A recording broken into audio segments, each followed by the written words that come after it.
Dan kini tibalah kita di bulan teristimewa Ramadan Syahrul Barokah, bertabur rahmat magfirah. Mari bersiap sedia, lahir batin raga jiwa, bulatkan tekad di dada untuk meningkatkan ibadah. Ramadan tiba, semesta pun menyambut gembira. Sebulan penuh puasa, menahan diri dari lapar dahaga. Janganlah lupa lisan dan laku pun kita jaga. Semoga diri kita jadi pribadi yang semakin bertakwa. Marhaban syahrul siang Ramadan, marhaban syahrul rahmah Ramadan, marhaban syahrul barakah Ramadan, ya sayyidu syukur ya Ramadan. Marhaban syahrul qiyam Ramadan, marhaban syahrul Quran Ramadan, marhaban syahrul maghfirah Ramadan, ya sayyidu syukur ya Ramadan.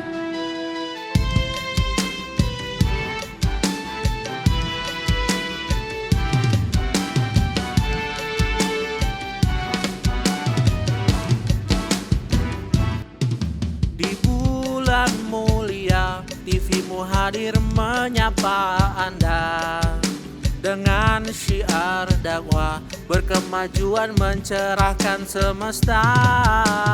Bergembiralah, lingkari hari dengan zikrillah. Semoga diri kita jadi pribadi yang semakin bertakwa. Ramadan tiba, semesta pun menyambut gembira. Sebulan penuh puasa, menahan diri dari lapar dahaga.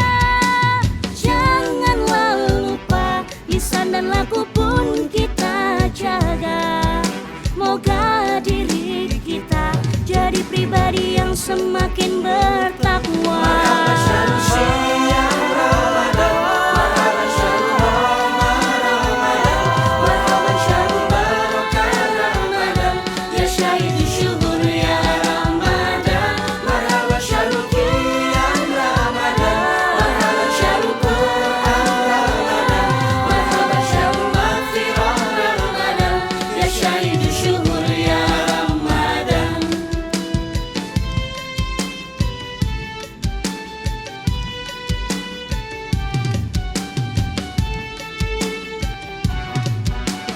Marhaban ya Ramadan.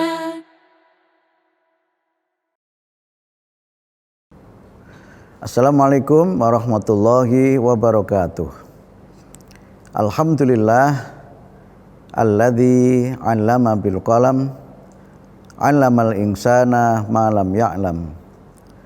Wassalatu wassalamu ala Muhammadin khairil anam wa ala alihi wa sahbihi wa man tabi'ahum bistiqomati ila yaumil qiyam, amma ba'd. Pemirsa TV-mu dimanapun Anda berada, semoga semuanya dalam keadaan sehat walafiat, dalam lindungan dan ridho Allah Subhanahu wa Ta'ala. Pada episode kali ini kita akan membahas satu tema tentang tradisi literasi. Kalau kita membaca Al-Quran, kita menemukan banyak sekali ayat yang memerintahkan kepada kita untuk membaca. Dan kalau kita mengkaji urutan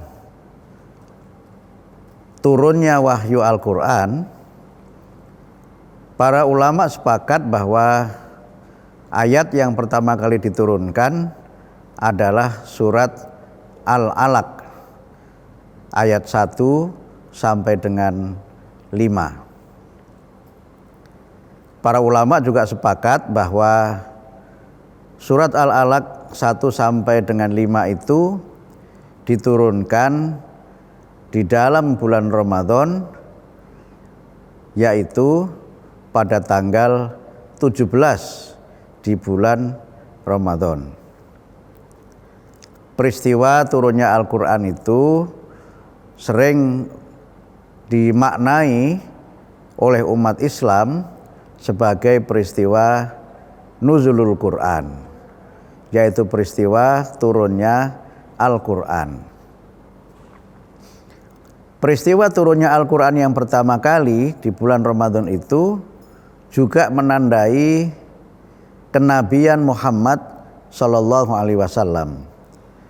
Dengan diterimanya wahyu Al-Quran surat Al-Alaq 1 sampai dengan 5, Muhammad ditunjuk oleh Allah sebagai Rasulnya, dan diantara pertanda bahwa Muhammad ditunjuk sebagai Rasul itu adalah menerima wahyu Al-Quran. Banyak cerita tentang proses pewahyuan itu, tapi pada kesempatan ini saya ingin membahas 3 hal yang terkait dengan wahyu Al-Quran dan tradisi literasi.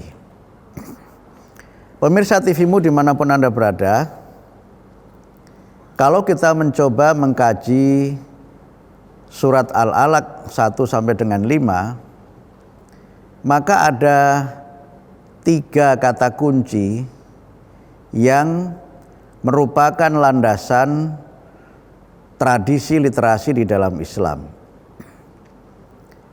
Surat Al-Alaq itu dimulai dengan perintah, Iqra' bismi rabbik alladzi khalaqal insana min 'alaq.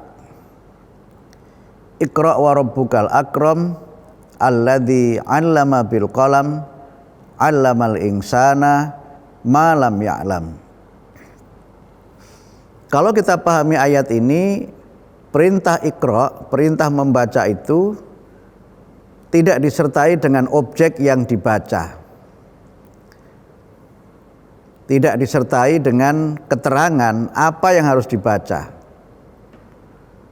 Iqra' itu mengandung pengertian yang luas, tidak sekedar membaca teks, membaca tulisan, tetapi bisa membaca apa saja yang ada di alam semesta dan yang ada di dalam kehidupan kita di dunia ini. Karena itu maka di dalam ayat Al-Quran yang lain, Iqra' itu dimaknai dengan mengumpulkan fakta-fakta, mengumpulkan data-data, mengumpulkan informasi. Sehingga karena itu maka qara'a itu juga bisa berarti jamaah, mengumpulkan. Sehingga karena itu maka Iqra' dalam pengertian ini menjadi make sense, menjadi lebih bisa kita terima. Karena Nabiullah Muhammad SAW itu adalah seorang yang ummi, seorang yang oleh sebagian besar para ulama disebut sebagai seorang yang tidak mampu membaca. Sehingga ketika Jibril memerintahkan kepada Nabi Muhammad untuk membaca, beliau menjawab, ma'ana biqori, saya tidak bisa membaca, dalam pengertian membaca teks gitu. Karena beliau seorang yang illiterate. Nah, karena itu maka perintah membaca yang berarti membaca dalam pengertian non-teks itu juga menjadi bagian penting dalam tradisi literasi. Sehingga tradisi literasi itu pada kaitan ini ditandai oleh aktivitas membaca, dan yang kedua aktivitas menelaah atau mengkaji atau meneliti, atau membaca sesuatu tanpa disertai dengan teks. Kalau kemudian kita kaitkan dengan kelanjutan ayat, maka Iqra' itu diikuti dengan bismi rabbik, bacalah dengan menyebut nama Tuhanmu. Di situ digunakan kata-kata Rabb, bukan kata-kata ilah atau nama lain yang menunjukkan ketuhanan, tetapi menunjukkan pendidikan. Allah itu memiliki banyak sekali nama, sebagian menyebut 99 nama yang sering kita kenal dengan Asmaul Husna itu. Dan salah satu nama Allah itu adalah Allah sebagai Rabb, sebagai Tuhan. Yang dari kata-kata Rabb itu dibentuk kata-kata tarbiyah. Sehingga Robba yurabbi tarbiyatan itu artinya memelihara, mengasuh, mendidik,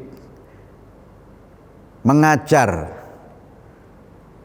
Dan ini menjadi semakin relevan ketika perintah membaca itu diikuti dengan kegiatan belajar itu. Allah menegaskan dirinya sebagai Rabb, sebagai Tuhan yang maha mendidik, Tuhan yang memberikan kepada manusia berbagai macam pengetahuan, yang dengan itu mereka menjadi makhluk yang awalnya tidak tahu menjadi mengetahui. Tetapi pada konteks yang lain, penjelasan Allah sebagai Rabb itu juga mengandung pengertian yang universal, pengertian yang umum, bahwa Allah itu adalah Tuhan semua umat manusia.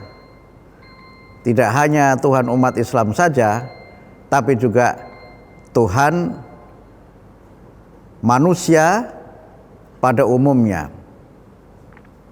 Dan kemudian dijelaskan siapakah Rabb itu, Tuhan yang memelihara itu, bisa kita pahami pada kelanjutan ayatnya, tapi pembahasannya kita bahas pada segmen yang kedua.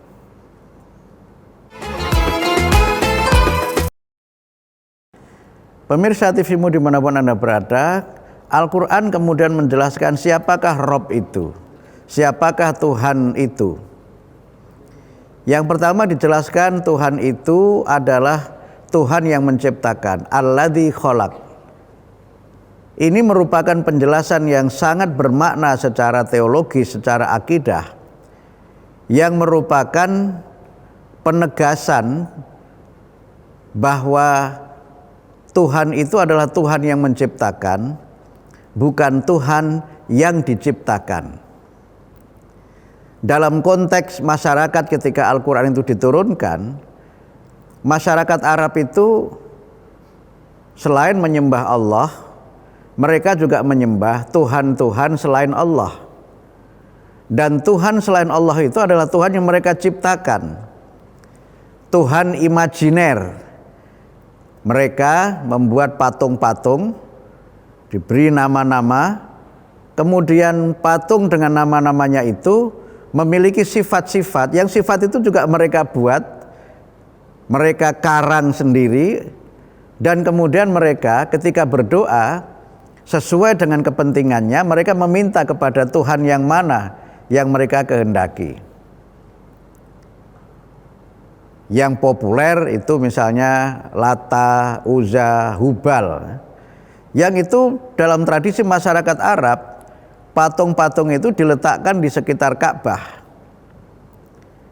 Dan dalam konteks ini kita bisa pahami bahwa Tuhan dalam masyarakat Arab pada waktu itu adalah Tuhan yang mereka ciptakan, bukan Tuhan yang menciptakan. Sehingga penegasan Alladzi khalaq itu mengandung pesan teologis, pesan akhlak yang penting, bahwa Tuhan itu walaupun tidak disebutkan namanya adalah Tuhan yang menciptakan. Nah, Al-Quran kemudian menjelaskan lagi menciptakan apa.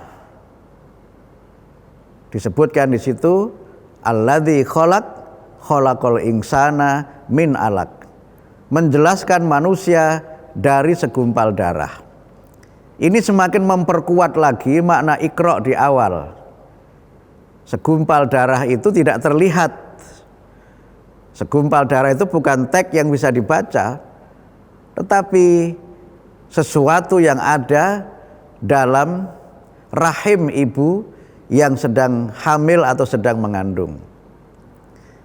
Ayat ini juga mengandung pesan pendidikan yang sangat penting, yaitu penjelasan tentang asal kejadian manusia, the origin of creation, the origin of mankind, asal mula penciptaan dan asal mula manusia.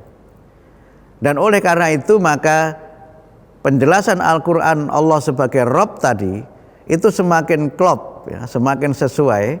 Karena apa? Sebagai pengasuh, sebagai pemelihara, Allah itu mengasuh manusia. Dan prinsip yang menarik, yang penting terkait dengan literasi, di situ Al-Quran menggunakan kata-kata insan. Khalaqal insana min alaq. Menciptakan manusia dari segumpal darah. Insan itu dalam berbagai kajian mengandung pengertian manusia sebagai makhluk pendidikan. Manusia sebagai makhluk ruhani, bukan manusia sebagai makhluk jasmani. Di dalam Al-Quran manusia itu disebut paling tidak dengan 3 istilah. Yang pertama adalah al-bashar, yang kedua an-nas, dan yang ketiga al-insan atau al-ins. Itu an-nas dengan al-ins atau al-insan itu pengertiannya serupa, yaitu manusia sebagai makhluk ruhani. Makhluk ruhani di sini pengertiannya ada 3. Pertama, makhluk yang bisa belajar, makhluk ruhani yang Allah memberikan kepadanya akal atau potensi untuk manusia itu belajar. Yang kedua, manusia sebagai insan adalah makhluk yang beragama, makhluk yang oleh Allah diberikan fitrah untuk beragama. Dan kemudian yang ketiga, manusia sebagai insan itu adalah makhluk yang memiliki nafsu, memiliki dorongan-dorongan, dan memiliki sifat-sifat yang memungkinkan dia untuk mengembangkan potensi-potensi yang dimiliki itu. Sedangkan al-bashar adalah makhluk yang lebih bersifat fisik atau bersifat jasmani. Manusia sebagai al-bashar itu adalah makhluk yang tidak jauh beda dengan makhluk Allah yang lain, yang perlu makan, minum, berkembang biak, dan ciri makhluk hidup pada umumnya. Sehingga karena itu maka penyebutan manusia dengan insan itu juga sekali lagi berkait dengan Iqra, berkait dengan Rabb. Karena manusia itu adalah makhluk pembelajar dan juga makhluk pemelajar yang memiliki potensi akal untuk mengembangkan ilmu, maka manusia diperintahkan untuk belajar, diperintahkan untuk membaca. Dan inilah kata kunci dan fondasi tradisi literasi atau tradisi membaca di dalam Al-Quran. Nah, pemirsa TVmu, lalu apa fondasi yang berikutnya? Berikutnya di situ dikaitkan dengan Iqra wa rabbukal akram. Bacalah dan Tuhanmu adalah Tuhan yang maha mulia. Alladzi 'allama bil qalam. Tuhan yang maha mulia itu adalah Tuhan yang mendidik manusia dengan pena. Di sini ada 2 kata kunci yang terkait dengan literasi. Yang pertama adalah alama, yang kedua adalah qalam. Alama itu artinya belajar. Dari kata alama dibentuk kata-kata taklim. Karena itu banyak sekali kan majelis taklim. Yang taklim itu memungkinkan manusia untuk allamal insana ma lam ya'lam. Manusia itu dengan proses membaca, dengan pendidikan itu berubah dari tidak tahu menjadi mengetahui. Manusia itu menjadi makhluk yang memiliki banyak sekali ilmu, dan ilmu itu sumbernya adalah wahyu. Itu sumber utama ilmu, sehingga karena itu disebutkan allamal insana ma lam ya'lam. Allah mengajarkan kepada manusia apa yang tidak mereka ketahui sebelumnya. Dan kemudian yang ketiga adalah al-qalam, yang berarti pena. Pena itu adalah simbol atau representasi dari proses dan kegiatan tulis menulis, tradition of writing, tradisi menulis gitu. Sehingga karena itu maka dari Al-Alaq 1 sampai 5 itu kita mendapatkan paling tidak 3 fondasi dasar dalam tradisi literasi, yaitu tradisi membaca, tradisi menulis, dan tradisi belajar.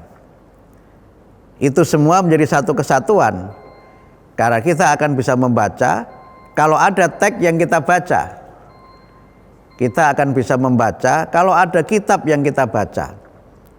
Dan dengan membaca itu, kita akan mendapatkan ilmu. Sehingga proses literasi adalah proses di mana kita melakukan kegiatan namanya knowledge acquisition, atau kegiatan di mana kita ini menghimpun ilmu, atau dalam teori psikologi ada yang menyebut dengan construction of knowledge, menciptakan atau mengembangkan ilmu yang basisnya adalah kegiatan membaca, kegiatan belajar, dan kegiatan menulis. Bagaimana tradisi literasi itu berkembang di dunia Islam, kita akan bahas pada episode yang berikutnya. Nasrun minallah wa fathun qarib abashiril mu'minin. Wassalamualaikum warahmatullahi wabarakatuh.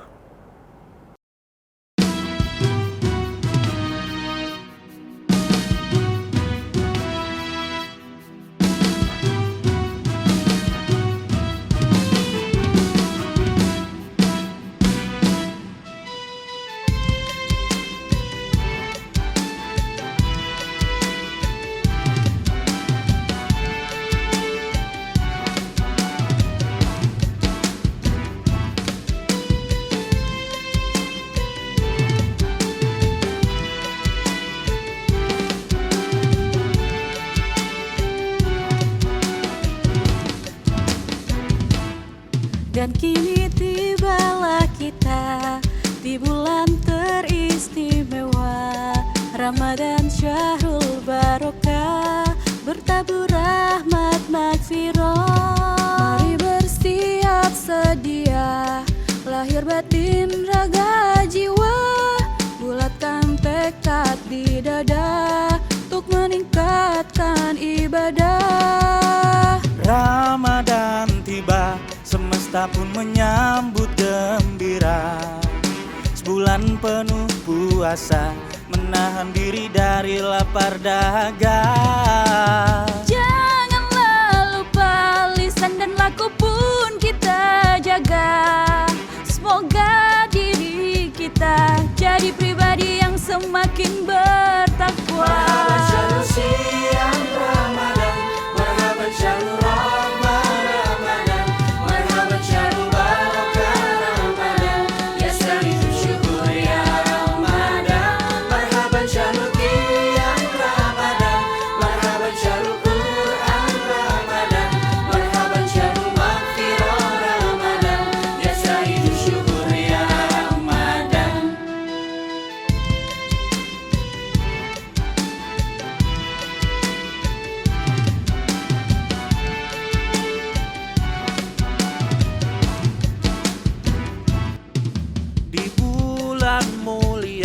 TV-mu hadir menyapa Anda dengan syiar dakwah, berkemajuan mencerahkan semesta. Bergembiralah, lingkari hari dengan zikrillah. Semoga diri kita jadi pribadi yang semakin bertakwa. Ramadan tiba, semesta pun menyambut gembira. Sebulan penuh puasa, menahan diri dari lapar dahaga. Janganlah lupa, lisan dan laku pun kita jaga. Moga diri kita jadi pribadi yang semakin bertakwa.